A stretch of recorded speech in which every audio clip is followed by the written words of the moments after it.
Good morning, everyone. It is Candace here with Dr. Rikesha Fry-Brown. I want to welcome everybody to another episode of Unapologetic Black Woman. Rikesha, if you have something, can you go ahead and give me a cheers? Yes, we're cheersing all over. Listen, Rikesha, go ahead and introduce yourself. Y'all already know that I'm just finishing up fixing my coffee. It's nothing but a thing. So, Rikesha, go ahead and introduce yourself. Tell us who Dr. Rikesha Fry-Brown is. Absolutely. Good morning, everyone. I am Rikesha Fry-Brown. I am currently serving as the director of the Freddie T. Davy Honors College at Hampton University. I am a psychologist by trade, and my research is focused specifically on mediated images of Black women and how those images impact identity development, racial identity, gendered identity, and stereotype endorsement. Ooh, listen, if y'all ain't heard what Dr. Rikesha Fry-Brown said, she said she's the truth. Okay, that's what I heard. The truth. And the cool thing about it is, we have known each other for a long time, but by association, I feel like I feel like we know each other. But I realized I was like, what high school did Rikesha? What high school did you go to here in Denver? I went to George. Mm-hmm. Don't do Yeah, I that. figured. Don't do that. I figured it was something like that because you and my husband know each other, and he went to George, and I was like, I don't, but I have watched you from afar on Facebook and the social medias, and one thing that you always say, and that's your tagline, is go to therapy. Yes. And Rikesha, you were the reason why I really started pursuing therapy and really getting into that. So thank you for making that your tagline and for being really, really persistent and consistent in that. So listen, before we get into the goodies of today, y'all, I hope you guys are ready to get your boots knocked off. You guys, the comment section is open. Yes, Dr. Rikesha Fry and I are here. Excuse me. Do you want me to call you Dr. Rikesha Fry Brown or Dr. Rikesha?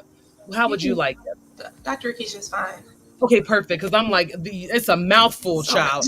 much. Doctor, but I'll do it. I don't have no problem with it. I So appreciate it. we are here together, but we want to open it up for some really good discussion this morning. So before we get into it, I have a little this or that for Dr. Rikesha. And I just want to see, like we're celebrating Black women all day. And so I want to see if we can do a little this or that. All right. So, Instagram, you can't see, but we can. So, here's how we're going to do it, Dr. Rikesha. I'm going to give you a this or that. And you just let me know, like, what do you prefer, this or that? All right. So, here we go. Since we're on movies, let's start here. This, the five heartbeats, or that, the Temptations? Uh, I'm going to go The Temptations. Ugh. I know I couldn't decide. I almost went with Five Heartbeats. I don't know if I can pick one, but I'm going to go with The Temptations. Final answer. I'm going to go with that one. Okay, the Temptations. Okay, cool. I am a five heartbeats girl, but I get it. Okay, so here is another one. This or that? Dream Girls or Sparkle? Seems to me. So I use Sparkle in my research, so I'm going to go with Sparkle. Really? Yeah. Okay. Sparkle it is. Okay, Sparkle it is. And then last but not least, this is the tribute to all my girls back in the 1990s. All right. I'm ready. I'll say 1990s because I don't think we're doing that in the early 2000s. This or that, black lip liner or just a lip gloss. Oh, I definitely had the black liner with that red lipstick, and it's so wrong now, but I rocked it. I That's did. what I'm saying. I did. I so are you with the black lip liner? I have to go with it because I lived. That's my truth. I lived that. I hear you, Dr. Rikesha Brown. Now, Fry Brown. Now listen. I was the girl who wore just the black lip liner with a clear lip like something like this. You know what I'm Yes, saying? And the you couldn't tell shiny me I wasn't gloss. cute. You couldn't, Mm-hmm. and I wouldn't have told you that you weren't because I was right next to you, but I had a red lip on the inside or like a pink. I was living. You couldn't tell me I wasn't like 35 going to work in the seventh, eighth grade. I was about to say if you was wearing In your the red eighth lip grade, already, and giving it to them. you want to know that I Ridiculous. almost wore a red lip today, and had I known that story, girl, I would have put it on for you. Just for Put a little me. black lip liner. So it's all Just so good. we could live in the past. I would have, the Yes. nostalgia would have been for me, and I would have appreciated it. I really would have. Okay, that is my this or that. So That's let's see. We have Jocelyn Jofo Key in the building. She said, GW, God bless her heart. don't do Yeah, that. I know, Don't do that. Jaws. Everybody can't do it. Sonia Hardy is in the building. She said, Rakisha, hey, Hey, love. Sonia. Listen, Rakisha is all the way in Virginia. And so, really quick, just to give you guys a little bit of a backstory, Rakisha had I had already wanted to talk about Encanto. Okay. I wanted to talk about it because as I was watching the movie with my kids, when I finally watched the movie with my kids, let me be very clear. At first, I was sitting there letting them watch the movie while I did Right. what I wanted to do. And Matisse is like, Hampton University in the building. Oh my Okay. goodness. But I was watching the movie. I'm sorry, I was not watching the movie, but I always heard the music. So the music was the thing that caught me since I am a musician. But uh when I tuned into the movie, I was like, oh wait, hold on just a second. There is a huge message going on this movie. And so as I was doing my coffees with Candace, I was like, I really want to talk about this, but I don't know if people are really wanting to talk about this. So I got on Facebook and Dr. Rakisha had posted something about therapists talking about Encanto. And I said, oh, if therapists are talking about it, then absolutely we gonna talk about it. But and I'm gonna trust me, I'm not gonna talk my way through this because I Dr. Rakisha has a lot to say. So y'all probably won't hear no more from me. All right. So but when I talked to Dr. Rakisha on the phone, she said, Candace, I want to talk specifically about how this movie can be related, or we can no, I'm going to let her explain it, but specifically on how it applies to the black woman. Y'all, if you're not ready, get ready. Dr. Rakisha, go ahead and get us started cuz I'm here for the conversation at this point. Okay.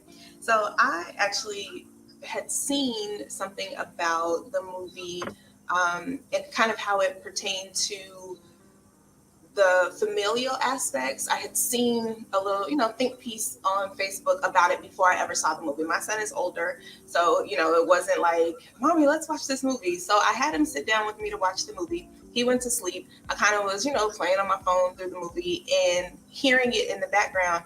And I was like, "Wait a minute, I missed something. So let me watch it again." So I watched the movie again, and when I started to look at it, there are so many pieces that we can pick out and tease out and pick apart from this movie that impact Black families, Black women, Black people in general. And then my psychologist research spidey senses kind of turned on. And when that happened, I got fixated specifically on Louisa. And so when I think about Louisa, I'm going to take y'all all the way back so that we can bring it together. So the first thing that I wondered about was the presentation of her physical stature, why they decided to make Louisa be so masculine as opposed to her being more feminine in her presentation, because she could have been strong and had this extraordinary strength without being masculine presentation. And then you start to hear the words from the song Surface Pressure. And in that song, she's talking about how much she's carrying and how much she's holding and how much is continually placed upon her that is just a heavy weight, a heavy burden for her. And so as I started to look at that or to really think through that, I really thought about the history and the historical defeminization of Black women. And that when we think about um, Black women in slavery and moving into even present day 21st century, in slavery, the perception or the narrative that was put out of about Black women was that they did not feel pain, and that if Black women didn't feel pain, that we could do all of these types of tricks and trades and surgeries and research on women because they wouldn't feel anything.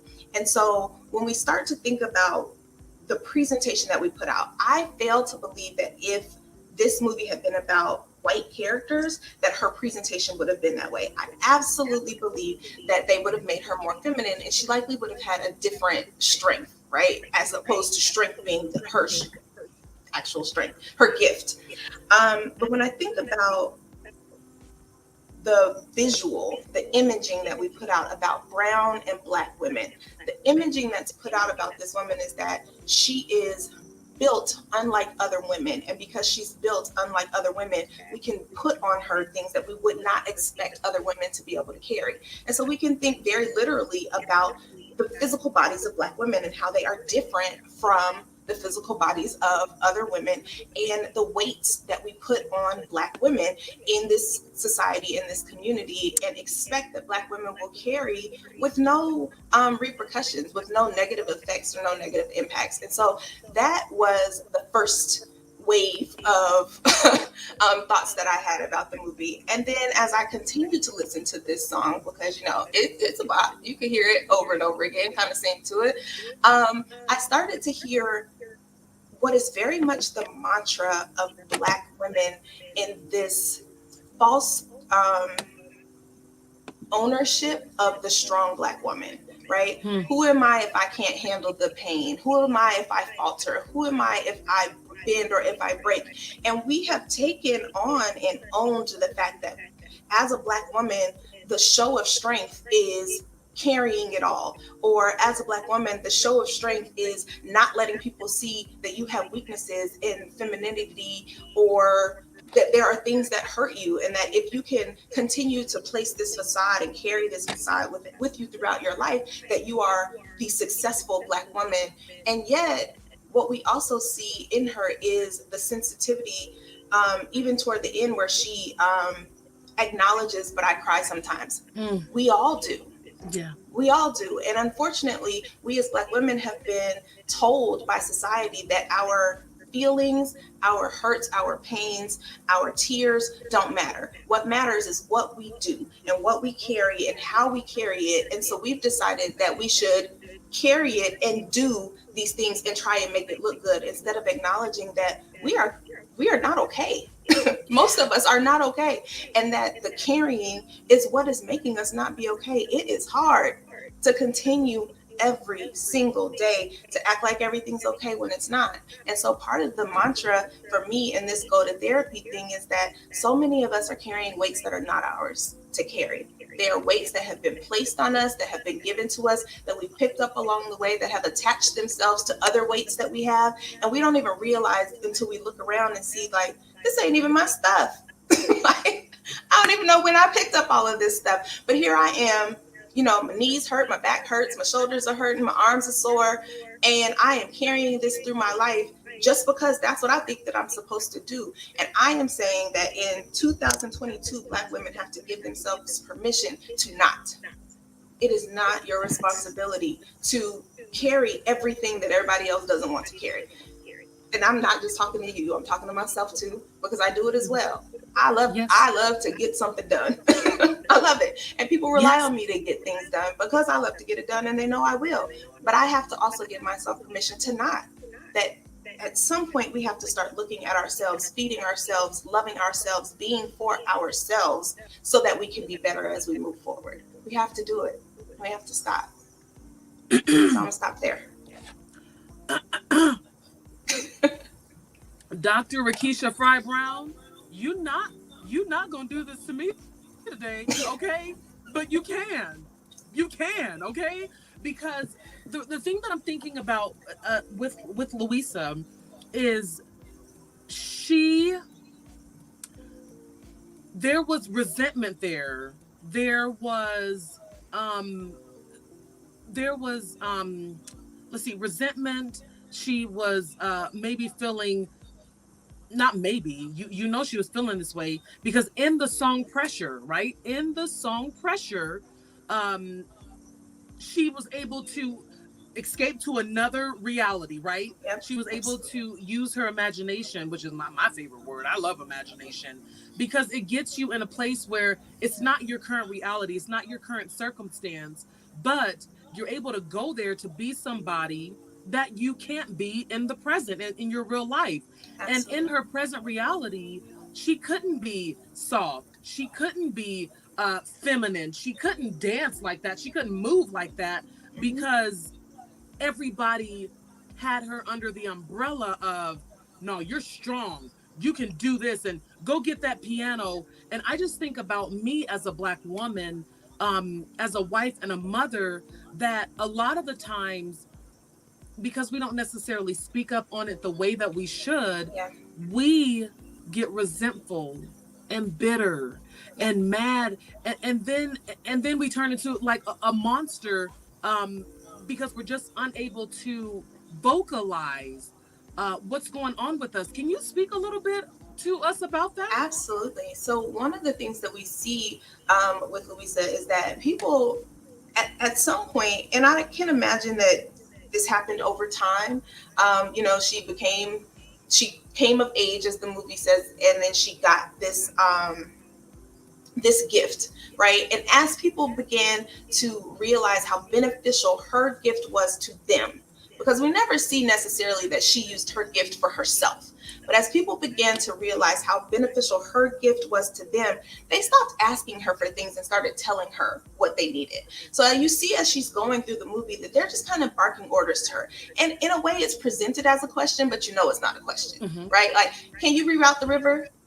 Girl, you know where the river is. Like, that's the way the river runs. Like, you want Yeah. this for your benefit. This is how it works for you. Lisa, my house is leaning. And I talk to my son about this all the time. You got to learn how to ask a question. Like, you could tell me all day, oh, mommy, I really like these socks. Okay. Like, Yeah. if you want those socks, you have to ask a question. You have to learn how to ask for what it is that you want, because just telling me things and drawing my attention to it are not the same thing as asking for something. And so they start to just bark out things to her, and her response every time is, on it, I got it, okay. And we've seen this. You've seen the shirt and the memes and the gifts. Um, I'll do it myself. Black women everywhere. But that's our same response. That's Luisa's on it. I'll do it. Don't even worry about it. I'm not going to ask for any help. Y'all not going to do it the way I want. I can't get anybody to do it. I'll just take care of it. But once people see that you will take care of it, they expect that you will take care of it. They stop asking you to take care of it, and they just believe that you'll take care of it. And then you just keep taking care of it. And now you set up a cycle that you are resentful of, but everybody else is okay. Everybody else is getting what they need. They're getting their needs met. And so, I'm not talking about your husband, because Baxter is my favorite. Baxter and I was best friends in seventh and eighth grade. So I'm not talking about your husband, but I'm talking about husbands in general. I'm not talking about mine either, but husbands in general. Expect that wives will get things done. And they may or may not even realize that these are the things that have to be done until the wife is no longer there, right? So it's just hey, you know where my shirt is? Hey, can you do this? Can you do that? Not realizing that that's added pressure on top of all of the things that we already have to do with ourselves, with the children, with our jobs, with the house, with the laundry, with the this, with the that, and then whatever else other people are throwing at us along the way. And so it depends on how we are functioning in very specific spaces will determine how we feel or how much pressure we feel. What's real though is that most of us who feel this way at home probably feel this way at work. We probably feel this way in our friend groups. We probably feel this way in our families, extended family lives. We probably feel this way in our organizations that we are a part of, because that mindset travels with us everywhere. I get things done. People can depend on me. And it's something that starts out in us internally as validation, as people appreciate me. until they don't, but they still have the same expectation. And so we have to learn to stop saying, on it, I got it, I'll do it myself, and start to say, no, I can't. Or, yes, I will, but this is what I need in return. This is the expectation that I have. And we have to set very clear boundaries. And if we don't do that, we cannot always be angry at the way other people are treating us when we're accepting the way people are treating us. When you Ooh. realize that people are treating you in a way that you're not okay with, then you have to tell them. You have to set a boundary that this doesn't work for me. I'm done with that.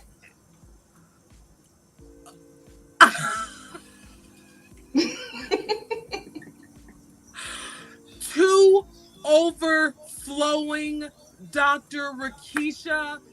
If you don't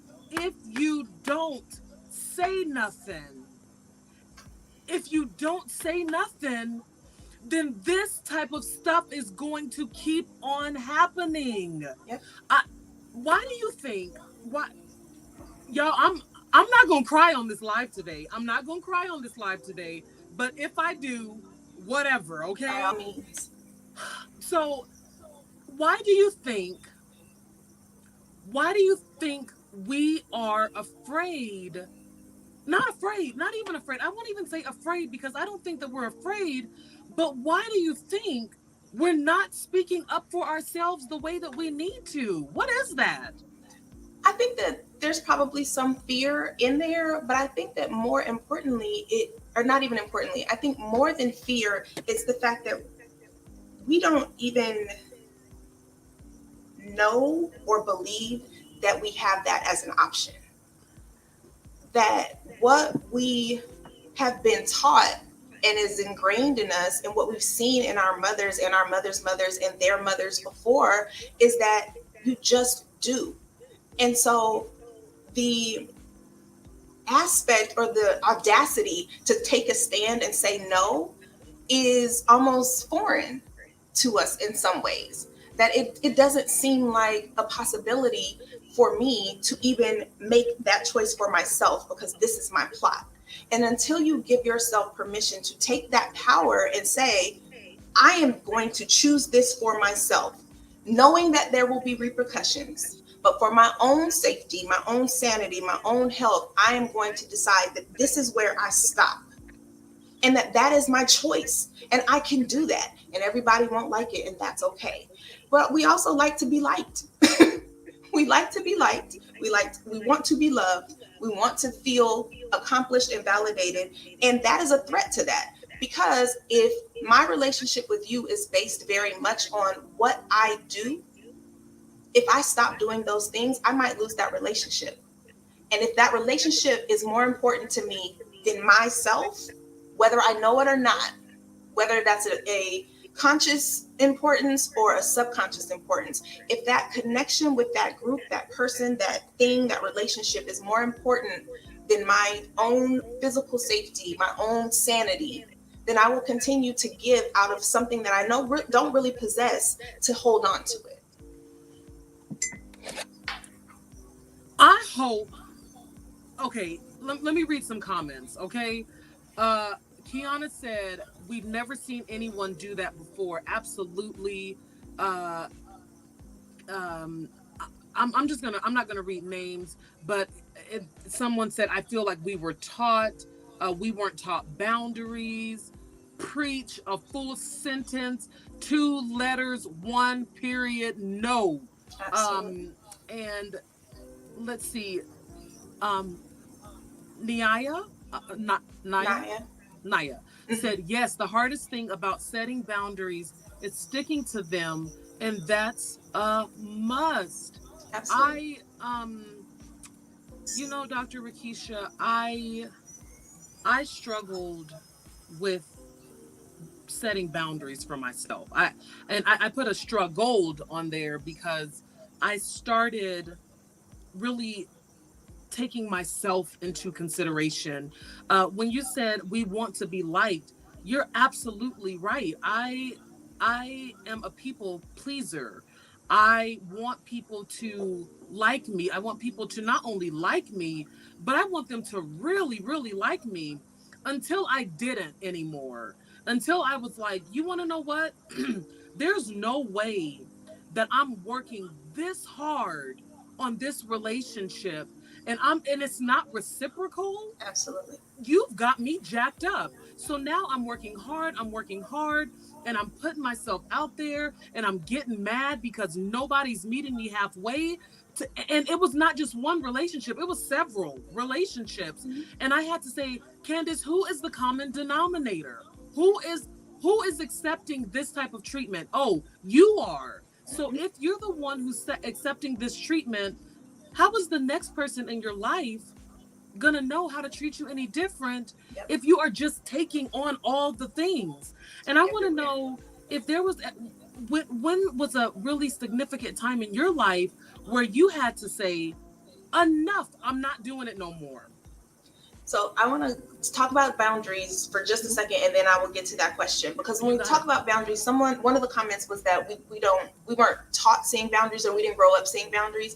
And we can take this back again to history, right? Because Black women, African American women, Africans in America could not set boundaries for a Mm. long time. Setting boundaries would very much be punishable by death, by rape, by all of these negative, horrible, horrific, horrendous things. And so that was a thing that we have seen, that setting boundaries is more dangerous than saying yes in our historical context.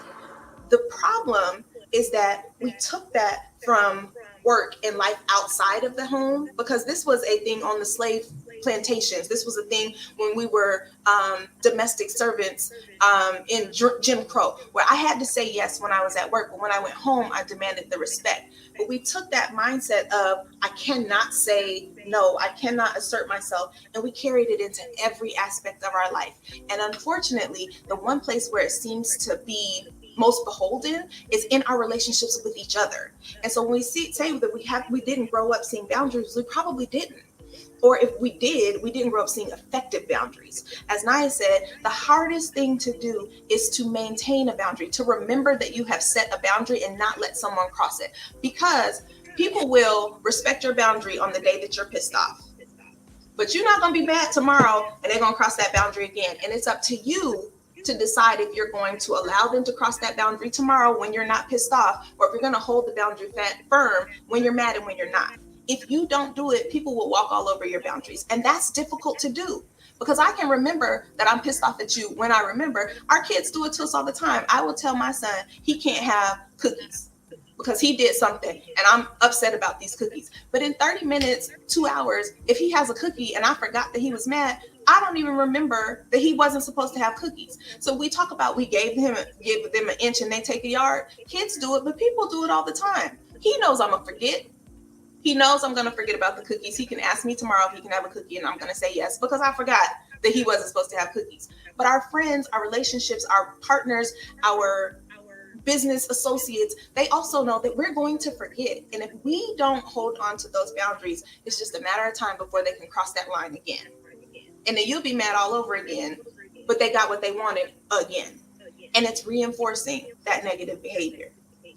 So, to your question. Hold on just a second.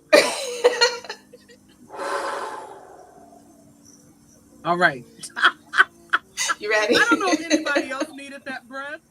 Um, but your girl did, okay?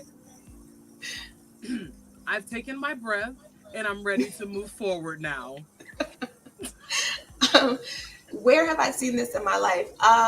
Probably everywhere, multiple times a week. I mean, there are.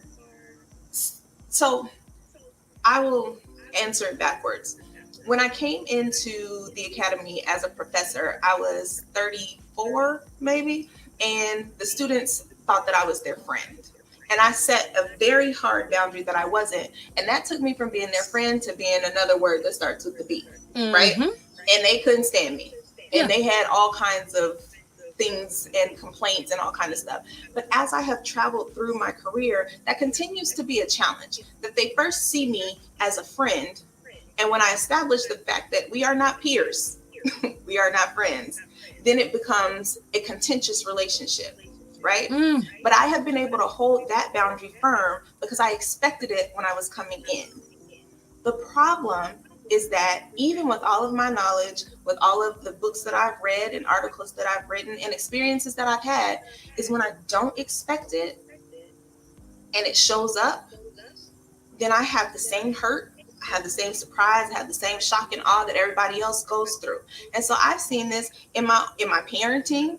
I've seen this in my marriage. I've seen this in my friend relationships. I have had to let go of friend relationships because the expectations were not beneficial to me as a person. And I can very clearly look and see how they are benefiting from having me as a friend, but not by being a friend to me. And that's okay too in some circumstances, but that's not always going to be okay. And it's not okay when it's not okay for me. I have had to let that go. That's not always easy to do. Sometimes it's very difficult to do, to let go of something that has meant something to you for years, for days, for weeks, for an hour. To let go of something that you have held tightly to and poured into, knowing that it will never pour back into you. I have seen it. I have felt it. I have experienced it. And the sad reality is that I will go through it again, as will we all. The good news is that we can be aware of those boundaries for ourselves, remind ourselves of those boundaries, walk in those boundaries, write them down, read them off the mirror, so that when it shows up, you can stop it early. It will rear its head and you will continue to experience it until you learn the lesson. I haven't learned the lesson fully. Unfortunately, I wish I could. If I could tell you the steps to learning the lesson, we'd all be rich because I would share. But we have to keep experiencing it. We have to. It's the only way. But you can make it a shorter lesson every time if you establish those boundaries for yourself early. Sonia Hardy, we're going to the comment section. Sonia Hardy said, wow, letting go hard but needed. You know, Dr. Rikesha, I will say this as well. In the midst of letting go, okay? Because I've had to make some really difficult decisions in regard to who's going to have access to my heart and who's not. And not just like people who are like, like the homie, but like true people, families, Mm-hmm. family members. And so I think one thing that uh, to bring it back to Louisa, uh, her family had this expectation of her. And sometimes when people have expectations of you in regards to something that you've decided, it kind of takes you off track a little bit, right? Like, well, maybe I should bring my boundary down a little bit to make sure that I don't lose the relationship, or and so some of those things can start playing in your head, and then in return it can make you start feeling crazy for a boundary that you set. But in regards to what people are saying and people's expectations, it goes right into it goes right back in. I'm answering my own question. It goes right into people pleasing. That is Mm-hmm. where we go into people pleasing. But what in the world are we going to do for us? Like, it doesn't matter. Like, if you know that relationship is no longer serving you, like you've literally done the things that you were supposed to do, why do people let other people talk them into talk you into lifting your boundary? I think it's a lot of things. Again, that need for acceptance, that wanting to belong. So what I think about, I'm going off topic again. Don't When I worry. think about Louisa, when you watch the movie, right? Louisa, when she starts losing her strength, not being able to exhibit the gift in the way that she had exhibited it before. Let's say that, because I don't think she ever lost her strength. She Yes. lost the physical output of that strength. But when she starts losing that, she never stops trying. But if you think about it, no one ever went to comfort her. She's laid Mm. out in the floor crying about the fact that it's not working the way that it used to. She's trying to pick up the plant and can't get the plant picked up. And no one ever went to assist her, ever, right? She could very well decide that they only want me if I am valuable in this way. I could go, I could leave, right? It's not until the end where we don't know that if she ever actually gets the strength back. I assume that True. she did. We don't know if she ever does. But one of the things that she says is, sometimes I cry, and the other sisters say, me too. So it validates that she has the same level of, or at least it acknowledges an emotionality in that space. Yes. But aside from that, the next time that we see her, she's trying to pick something up, and the donkey puts her in the hammock to relax. And so remember, she talks about if she could escape the pressure, that maybe she could have some relaxation and joy. And she's going over there. But she didn't realize that that was an option for her until someone showed her that. She was still doing the exact same thing that she would have done prior until she was literally positioned to see difference. And so why do we let people walk over our boundaries? Because we don't necessarily see, again, that we have the option for something else, even when it's available to us. We have to set the boundary and then walk as if that boundary is immovable, and walk as if whatever it is that we've been asking for or wanting or positioning ourselves for is available to us until we see it. And when we don't see it or we don't create it, then we go back to what we know, because the evils that we know are more comfortable than the future that we don't know. And that's how we get there. It doesn't make it right, but it makes perfect sense that that would be how we would operate, because why wouldn't we? Right? Yeah. Until you know better, you can't do better. But once you know better, it is up to you to do better, or you will continue to do the exact same thing. Um, ladies, I don't know if there's any men in the chat, but ladies, I hope that you guys are taking Dr. Rikesha and all of her wealth of knowledge and experience. When I tell you this is blessing me big time, and it's confirming some things that I have been feeling, and it is just so rich. I really, really, really hope you guys are taking this in, and not just taking this as like just another live, because when I tell you this is filling me to capacity. Oh, Baxter thought he would come in and say, "Oh, okay, there is a man here." Um, Baxter said, "Drop them jewels." You are dropping the jewels. Look, once again, I'm speechless, y'all. Dr. Rikesha, yes, Instagram is saying thank you. I needed this. Kiana said, "What are first steps we can take to heal and understanding not everything and everyone that request our presence are worthy?" Ooh, Do you want that's me a to read heavy it one. again? Yeah, give it to me one more time. I'll give it to you one more time. What are first steps we take to heal in understanding not everything or everyone that requests our presence are worthy? So, first steps really is going to be a self assessment. You need to think about truthfully what feeds you. Where are the spaces that you enter into and can exit from feeling either at the same level you were at before, or having more than you had when you got there? Those are places that you should stay and put your energy. Places that you enter into and leave depleted are not necessarily spaces that you need to be entering into. And it doesn't mean that every draining experience is, or a person is unworthy. Sometimes it's seasonal. But if there's a person that has only ever drained you and has never ever filled you up in any capacity, that may be a relationship that you could let go of. Because what are you getting from it? What is the fulfillment that you have, that you deem this experience, this place, this job, this person as worthy?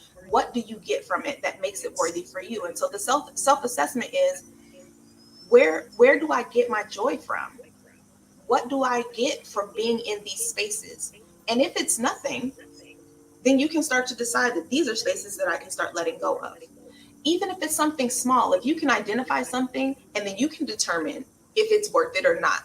But if you don't have anything to say, if there's nothing, then that tells you something. it tells you that this is not a space that necessarily is beneficial of your time and energy. Not that you'll never go back, but that you don't have to put 100% there right now. I think that's where you start. It's a self assessment, not asking other people what they're going to do, not asking people if they will accept your boundaries, not asking for people to assist you in any specific way, but identifying the places where you can be reciprocally filled, or that what you give out benefits you in some way, tangible or intangible, that you can describe and articulate.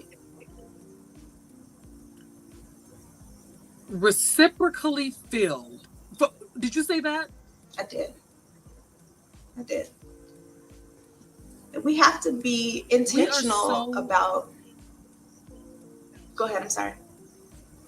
no, no, no, no, no, no. Yeah. We have Please to be go ahead. intentional about what we put out, because it's like spilling a fine oil, right? Like, if you are just you spend all of this money curating this perfume. Let's go with perfume. You spend all of this money, time, and energy curating this perfume, and then pouring it down the drain because the spaces that you're pouring it out are not able, capable, willing, or even appropriate for what you're pouring out. If all you're doing is pouring and cannot receive, that is not necessarily a place that you need to be.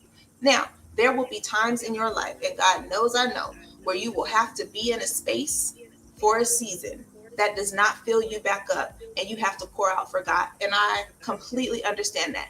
But then it is up to you to pray and be discerning about, is that what this is? Or am I in the wrong place? Because sometimes we are still spinning our wheels and pouring out in spaces that we're just not supposed to be in. And our gifts are not necessarily infinite. You know, we think that I have this and I'll have it forever and I can just give it away in all of these places, and that's not necessarily the case. So you have to pray and discern, is this the season that I'm in and I'm supposed to pour here no matter what because I'm leaving this fragrance regardless, or am I wasting it? That's for you to decide. But it is a real question that you have to ask. Wow. The power of discernment is really, really real. How do you know when you are in a discerning place? Like how do you know if um that you've prayed and that you've asked God for the wisdom to know if I'm supposed to be in this space? How do you know that you are moving in discernment? I think it's different for everybody. So I will start by saying that I don't know that there is a cookie cutter way that the Mm-hmm. spirit of discernment operates in people. For me, when I am when I am questioning things and I continue to hear from God, I know I'm moving toward where I'm supposed to be. When I Mm. am questioning something and He's silent, I know He's already given me the answer. And now it's time for me to go back to what I've heard and figure out which path I took and which one I was supposed to take. Because sometimes God is like, I already told you, I'm not going to keep saying this. Like, he treats us like we do kids. Go put your shoes on. Mommy, what did you say? I'm not going to keep telling you to go put your, I already told you what to do. So now you can stand here and think about all the things that I've said to you and see which one you haven't done.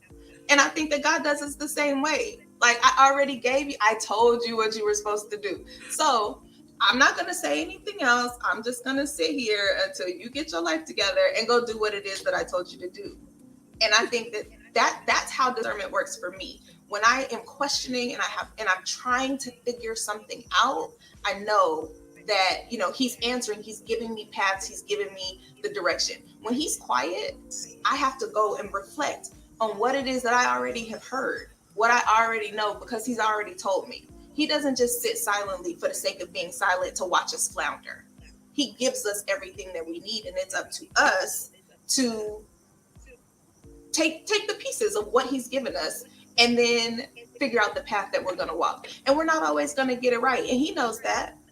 Mhm. Good news is that he gives us grace, and better Oh news is he God. gives us mercy sometimes, Yes. right? Because we're gonna Yes. mess up. But for me, discernment is I know that I'm on the right path when I'm asking a question and I'm getting an answer. If I'm asking the same question and I'm not getting an answer, I know that he's already given me the answer. And sometimes the answer is wait. Like don't it's not Yeah, always yeah. clear. It's not Mm-mm. always cookie cutter, but sometimes the answer No. is wait, and I don't want that answer, or I didn't hear it the first time. But sometimes I know it was there and I ignored it, or that wasn't the one I wanted. Because we do that. Like, I don't want to do that. So I'm gonna do I this. don't want I'm yes. gonna do Yes. this and let's see how this goes. And he's like, right, okay, well, have fun with that, and then you'll go back because this is what I told you to do. So that is how discernment works for me. I love it. And it's very similar to how discernment works for me as well, especially when we are talking big things, right? Like big decisions. And so I know even for me, at the end of last year when I was making the big decision to close down my business, the funny thing is that I was saying those same things, Dr. Rakisha. I was saying, God, like, some things were revealed, and then it was like, where did you go, God? You left me with this. What am I gonna do? But then it was like, no, no, no. Like Nate said on Instagram, he said a good teacher doesn't talk during a test. And Yep. so it was exactly that. I believe in journaling. I journal. And so I had wrote down all these things that God had spoke to me, like, yes, Candace, yep, this, that, and this, that. And then when it was time to act and move on it, uh, I was like, hey, God, where did you go? And he was like, I gave you what you needed. What do you want? I'm And waiting for so, you. Like, yes, yeah, like I already gave it to you. So make a decision based off your faith. Are you going to believe me that what you've written down and what you were praying and asking me for, you see it. It's right here for you, but what are you going to do with it? And so I think that's really important that we really, really use our discernment. And I'm glad that you broke it down that way, because sometimes we don't know how to use it, and not even with just like business and stuff, but truthfully in relationships. absolutely.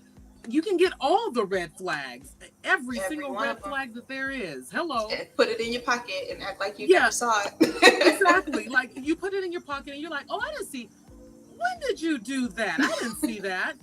And then later on down the line, with that red flag that you ignored, later on down the line, is something that you're now harping on that person about. But you seen the red flag, ma'am, sir, and Yeah. and now you're trying to make it a big deal. So um I want to know if there's anything else, because I want to see if anybody has any questions.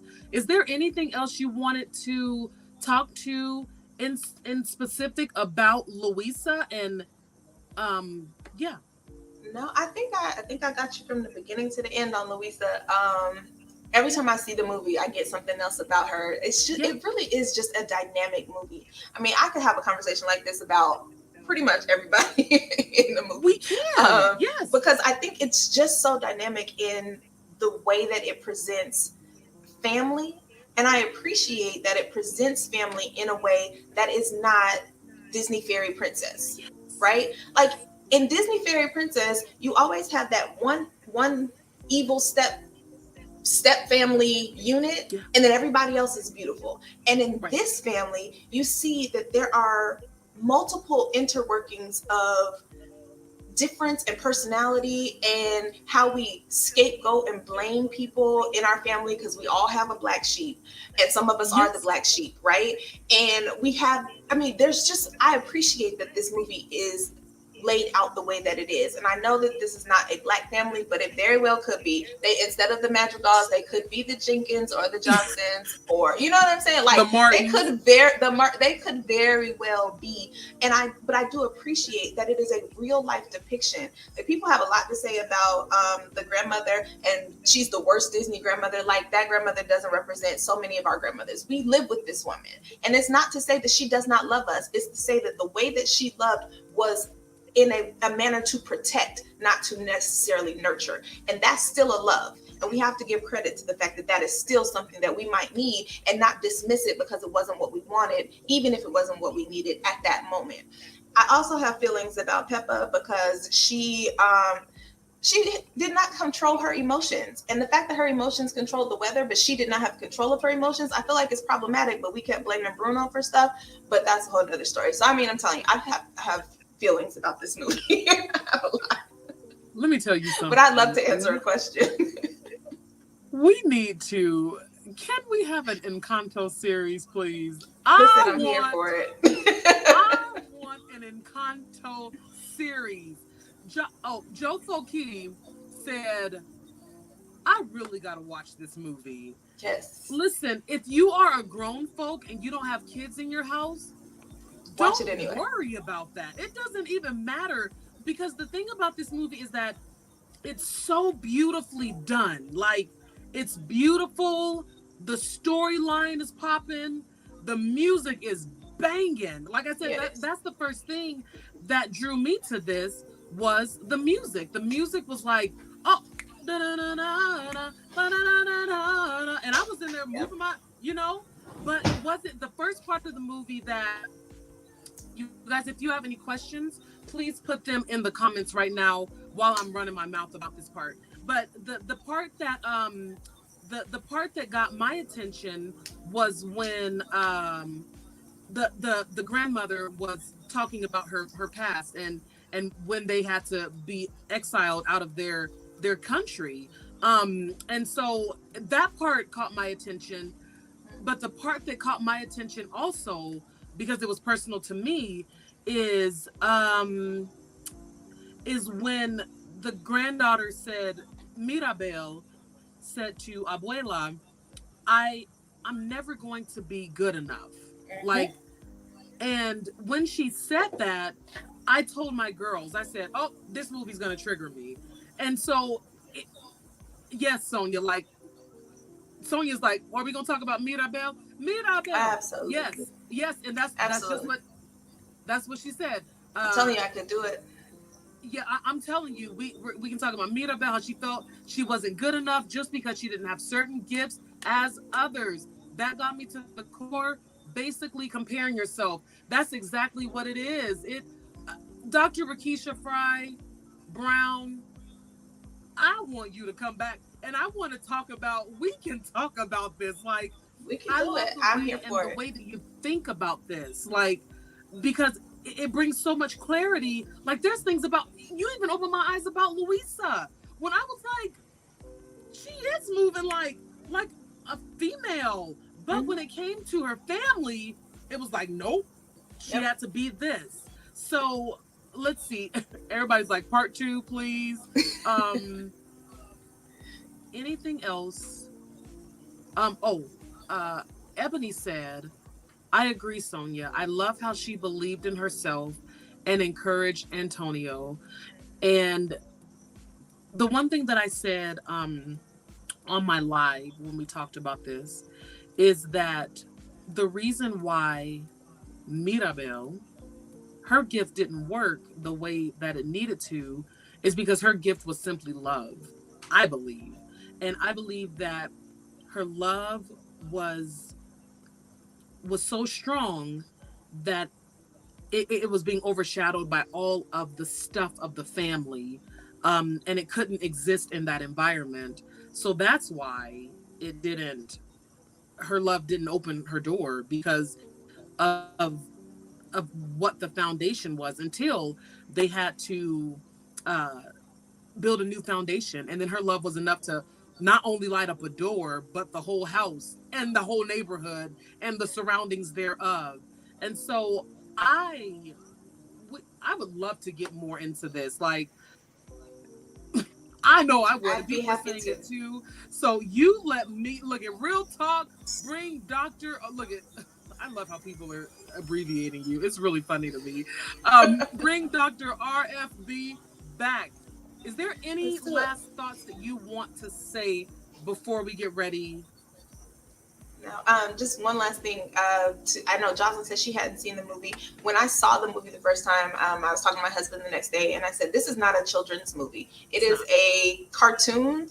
It's beautiful for children to watch, but the message of this movie is very much for adults, and it is a message of healing. If you are willing to accept it, it is very much for you. So don't let not having kids be the reason that you don't get your blessing by seeing this movie, and watch it twice at least. Don't just watch it once. Every time you see it, you will see something different in it. I would be more than happy to come back and talk about more of the characters and the movie, because I actually think Maribel's gift worked differently than the way that you've presented it. I think that what you're saying is absolutely correct, but I have a different thought on that. But I'm not going to share it here because we'll come back and do it. Um, and so I'm excited. Thank you all so much for having me, Candace. I am so excited to have had this opportunity. Like you said, we have seen each other from afar in passing. We The group that you sang with last in Denver, I sang with years before I went to college, and we never were there together. I used to sing with Jocelyn and Timothy and Sonia. That's how we know each other. So it's so crazy that we just missed each other in passing in so many spaces. And so I'm so just honored and thankful to be connected to you and with you at this time. So, God does what he does, and I'm thankful to be here. So thank you for having me. God does what he does, y'all. And that is true facts. I know that anyone would pay a lot of money to have you speak to them. So thank you for offering your time today and just speaking to us from a real practical standpoint. This conversation is just like it is such an eye-opening, heart-opening, spirit-opening conversation that needs to be had in more ways than one. And I love when people challenge my thinking like that. Like, I like what you said, but I also think this too. And so this is not the end that you guys will see of Dr. Rikesha Fry-Brown. We have something coming up at the end of the month as well. If I don't get excited and have her back on before that. But at the end of the month, we are having a ladies' night in but out. And so we are, as you guys know, we are celebrating the Black woman this month and moving forward, because Dr. Rikesha Fry-Brown goes on to continue her work throughout the month of March with Women's Month, right? It's national. What is it, Rikesha? Yeah. Dr. Rikesha? March is Women's History Month, and I call it Black Girl Magic Month. So I highlight Black women making history, living Yeah. history, creating history. So, um, yeah. Yes. I love it. And so, you guys, if you do not follow her on anything, please do, because I'm here. I cannot wait to see what you're going to do in celebration for Women's History Month, and also once again we're going to be back here. We are going to have just a girlfriends night where we are going to talk about just some things of the Black women and just being a Black woman living in this day and age, which is not necessarily the easiest thing to do. But I love that Dr. Rikesha Fry-Brown is available to bring some perspective to how we're doing it and to how we can do it.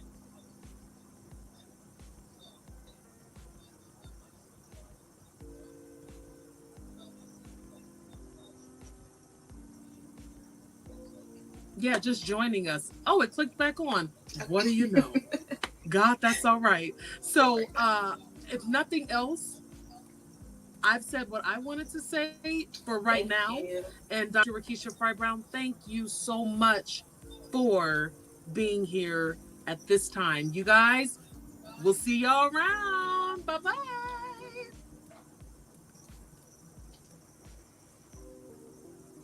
Okay.